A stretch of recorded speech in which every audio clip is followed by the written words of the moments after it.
Hi, yes, Scott again. And right, we're on the final day. It's day 7, the lessons from Necker Island. The best I could do is come up and with this cool shirt that I actually bought. I'm here in Atlanta at the airport. You can see all the planes behind me, and I'm on my way back to Johannesburg. But I wanted to give you the feedback from the last day. The first lesson that I learned was a little 7-year-old girl made some necklaces and came along to sell them. I was one of the guys who was there as kids. It was absolutely amazing. She collected a whole lot of shells and she got this little Necker bracelet and put it all together. And she came down, she only had 3 of them. She asked how many people wanted, at least 20 put their hand in the air. It was really interesting because then she was going to sell them for $10 each. And she went to an auction process, and I bought one for 40. The first one, someone else bought one for 45, and someone else bought one for 50. And so she ended up making $130 in the process. I think whatever it is, $135. And it's really interesting, a little lesson I learned from life, or 2 lessons massively. Think about that, and this is going to be a little bit interesting while we're at the airport here. But I think there's 2 major lessons. The first one was that if you look at a kid, 7 years old, she created a product, she knew how to market the product, she even knew how to go to an auction. It was actually amazing watching her, and I have absolutely no doubt that that kid is going to go very far in life when they understand the entrepreneurial spirit. But a big lesson I learned as well, if she had made 10 of them, come along and sold them for $10 each, she would have made $100. She made 3 of them, she had scarcity, and suddenly people were prepared to pay a lot more than what she even thought they were worth. And it was absolutely amazing watching her little eyes light up when she realized she could earn more than $20. The second thing that I thought was classic was that you put a bunch of entrepreneurs in a room and they're going to try and break the record. And so on the zip line, it's this long zip line from the main house all the way down to the beach. And the record to date was 3 strawpedos. I'm not going to go into details other than putting a straw in a beer. And a couple of the guys decided that was the record was good, but it needed to be broken. And so they went for 4, which caused quite a bit of chaos upon it being achieved. Then we had a volleyball tournament between the guests on the island and the staff. You would have thought it was the Olympic Games. One thing you'll learn about entrepreneurs is that they are highly, highly competitive and they want to win no matter what it takes. And it was really interesting, but the guests, being ourselves, beat the staff 6-1 in sets, and it was really, really interesting.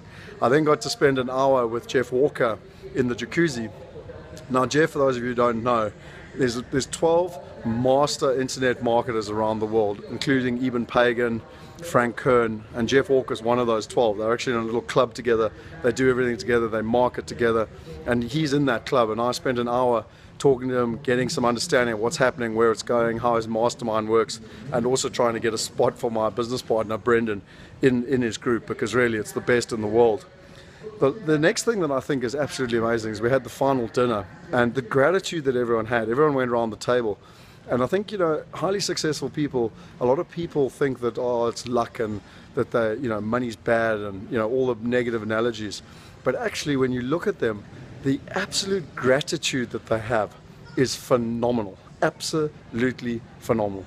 And, they went around and everyone was being, just saying how grateful they were to everyone, how much they'd shared, how grateful they were to the life they had, how grateful they were to be there, et cetera, et cetera, et cetera. And I just wanted to express that, and it was without fail, everyone was saying the same thing, which I thought was really interesting. One of the guys there, Matt, who's one of the most successful people I've met, I did speak about it yesterday, but I just wanted to really reinforce it. People talk about goals, people talk about writing down goals, but if you could see the level of detail that this guy went into in terms of his goal, his plan, his life plan, all put together in a beautiful binder that he brought along and showed people, and he's achieving all of them. And actually he was leaving us now to go and buy his own island. He's 37 years old. He's achieved most of his goals that he wanted to achieve, and one of them was to buy an island, and so he was off to go and buy an island. It's amazing, the power of goals. And then the last 2 things I would say is that another record, we decided to try and beat the record, which was 132 shots in less than 10 minutes, and we did it, which was pretty cool. And I know it sounds crazy and mad, and for some of you, I'm sure you disapprove, but the one thing I will say is that we had a huge party, and it was the Great Gatsby.